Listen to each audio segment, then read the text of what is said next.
મિત્રો એમઆર પ્રોડક્ટમાંથી અશ્વિન રામાણી આજે આપણે એક નવા ગામની અંદર આવ્યા છીએ જે ભાઈને મગફળીની અંદર રિઝલ્ટ મળ્યું છે. તો આપણે એ ભાઈને જ મોઢે સાંભળવી એમનું નામ, ગામ અને તાલુકો, જિલ્લો. તમારું નામ શું છે? પરમાર દિનેશ મગનભાઈ. દિનેશભાઈ પરમાર. ગામ કયું? કોઈન્ટ ગામ. તાલુકો? ધાંગધ્રા. તાલુકો ધાંગધ્રા અને જિલ્લો સુરેન્દ્રનગર. બરાબર. હવે દિલીપભાઈ, હું નામ કીધું? દિનેશભાઈ, આપણે આ મગફળીની અંદર શું પ્રોબ્લેમ હતો? પહેલાં તો આપણે ફૂગ અને છોડો નાના રહેતા હતા, પીળા થઈ. બરાબર. મતલબ ગ્રોથ નહોતો મગફળીનો, પીળી પડતી હતી. અત્યારે વરસાદના કારણે બધાને પ્રોબ્લેમ છે પીળી પડવાનો, અને ફૂગના કારણે હુકાતી હતી, છોડવા ઉતરતા હતા. આ પ્રશ્ન હતા. તો એની અંદર તમારે બહુ સારું રિઝલ્ટ દેખાય છે. જોઈએ આપણે જો પહેલાં છંટકાવ કર્યા પહેલાંની પોઝિશન આ ટાઈપની હતી, બરાબર, આખા ખેતરમાં હતી.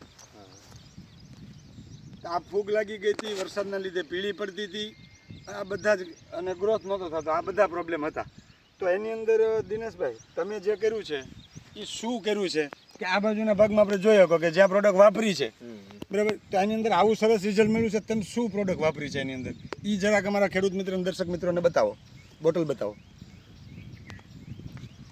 Fungi stop, all crop plus અને ગ્રો પ્લસ, આ 3 પ્રોડક્ટનો છંટકાવ તમે કર્યો છે. આ છંટકાવ કર્યો એને કેટલા દિવસ થયા આજે દિનેશભાઈ? 15 દિવસ થઈ ગયા. આ છંટકાવ કર્યો ને 15 દિવસ થયા. જોઈએ કે છતાં પણ આપણે માંડવીની અંદર આજે જો 15 દિવસ થવા છતાંય કોઈ પ્રશ્ન નથી. એ પછી વરસાદનું વાતાવરણ હતું ને છતાંય પીળી નથી પડી, કોઈ હુકારો નથી, ફૂગ નથી, કાંઈ જ નથી. હવે આજે દવા છાંટાઈ એના 15 દિવસ થયા. આ દવા છંટકાવ કર્યો પછી રિઝલ્ટ તમને કેટલા દિવસે દેખાણું? 6-7 દિવસે, અઠવાડિયાની અંદર, મતલબ રિઝલ્ટ સારામાં સારું તમને મળી ગયું હતું. તો હવે આ રિઝલ્ટ જે છે, જે રિઝલ્ટ મળ્યું છે આ દવા વાપરવાથી અમારી કંપનીની, તો એનાથી તમે સંતુષ્ટ છો પૂરેપૂરા?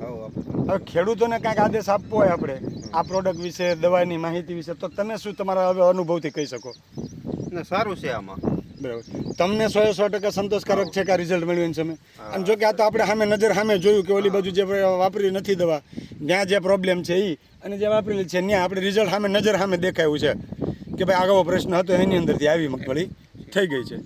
ધન્યવાદ, ખૂબ ખૂબ આભાર દિનેશભાઈ તમારો, તમે ઇન્ટરવ્યૂ આપ્યું એ બદલ.